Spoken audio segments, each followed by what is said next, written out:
and it's principally around Haley's candidacy, is on foreign policy.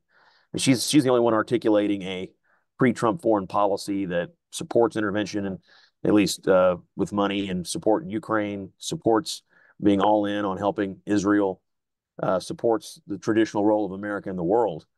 I mean, you've got Trump, and he's been a little all over the place in terms of his record and his statements. You've got DeSantis, who's been skeptical of Ukraine. You've got Ramaswamy saying he's going to pull out of NATO.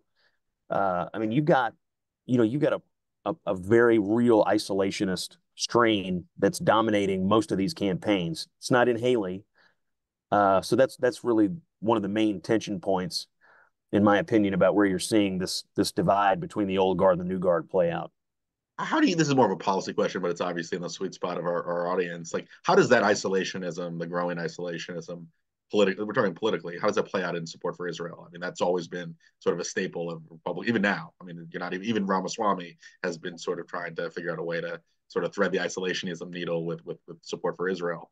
But where does the future? What are the trends indicate in your I mind? mean, my fear is that the natural conclusion of this attitude is that we do nothing anywhere, that we conclude that there is no role for America in the world when her friends and allies are threatened or under siege from terrorists.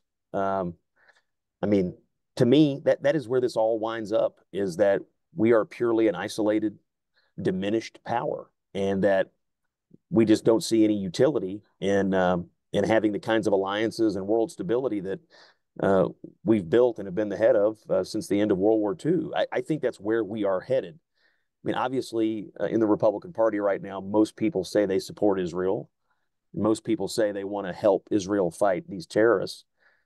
But you can easily see a world where in 4, 8, 12 years, if this strain becomes the dominant strain, there's always going to be somebody who wants to take it a step further. And I mean, look at Ramaswamy. It's sort of running as a Trump surrogate or a Trump lackey in this campaign, but he's out openly saying he wants to pull out of NATO. I mean, Trump made noise about it, but obviously he didn't do it. I mean, there's always going to be somebody who wants to be more, who wants to go farther on an issue because it's a way to say these other guys, they're not tough enough. They don't have it in them to go all the way.